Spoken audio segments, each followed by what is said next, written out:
What's up everyone, this is the Hover-1 Alpha. First, let's go ahead and set up the scooter.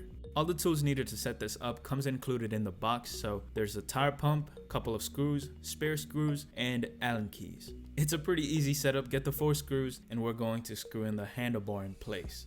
Hopefully this is just a defect in my scooter, but I noticed the screws weren't screwing in all the way, so I would try to tighten it, but the screws just keep spinning, which means a loose handlebar. They do stay in place, but the handlebars are kind of loose. They wobble a little. Besides that, everything was a breeze, so no major issues setting up the scooter. Now let's talk about the design. The Alpha is mainly constructed out of metal. It's got rubber grips on the handlebars and a pretty wide deck. It's like a size of a skateboard almost, with grip tape on it too. So grip on this thing is amazing, and the deck is very wide. I feel very stable on it. It's wide enough for me to stand up on it with my feet parallel to each other. On the box it says the max weight the scooter can handle is 264 pounds, but since the deck is so wide, I'm able to stand up straight and ride it, and also have a passenger on the back. And me and the passenger combined, we weigh around 290 pounds. 290 pounds? Yeah, we weigh around 290 pounds, and the scooter handles it like a champ. We were able to go up hills, go through all kinds of terrain, and the scooter just kept going. All of this power is coming out of the 451 watt brushless motor, which has a top speed of 18 miles per hour, is what they say, but I'm sure it goes a little faster than that. On the handlebars, there are rubber grips, a thumb lever so you can accelerate, an LCD digital display that will tell you your battery life, how fast you're going, and what mode you're in.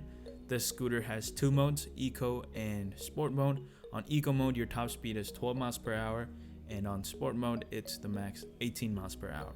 It's also got a ring and a LED flashlight with the power button underneath the LCD screen. Look at this hill, bro. Look at that hill. Stop.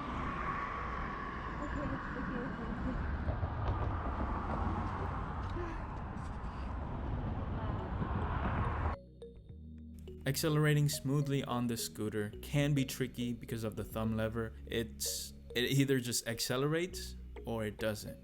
It hasn't been a problem. I didn't fall or anything, but it can be tricky accelerating smoothly. You have to be very gentle with your thumb. I think the LCD display would have been better if it had a range number instead of just a picture of a battery with bars. You can kind of get an idea, but if it showed me how many miles more I had left, that would have been much better. The Hover-1 Alpha comes with 10-inch air-filled tires, which provide a very smooth ride on asphalt. I've even ridden on grass and off-road, and it was doable. It was pretty smooth. For people who are going to be using this for daily commuting, keep in mind it weighs 49 pounds, but it does have a foldable design, so you can carry it, but it does weigh a lot. For me, I just use it for fun, and I can fit it in my car's trunk.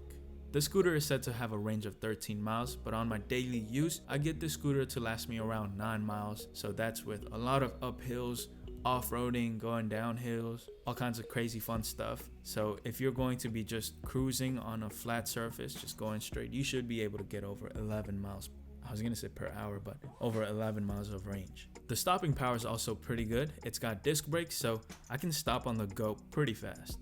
I forgot to mention, but the logo on the deck does glow, and it's also got a Bluetooth speaker built in, which I wouldn't use, but it's there. So what I'm trying to say is, if you're getting the scooter for the Bluetooth speaker, don't, because it doesn't sound that good. Just use headphones, or be safe and don't. But overall, the Hover-1 Alpha lives up to what it claims on the box, and I think it's a decent scooter. Well, hope you guys enjoyed this video. If you have any questions, leave it in the comments down below, or ask me on my Instagram, and I'll talk to you next time. Peace.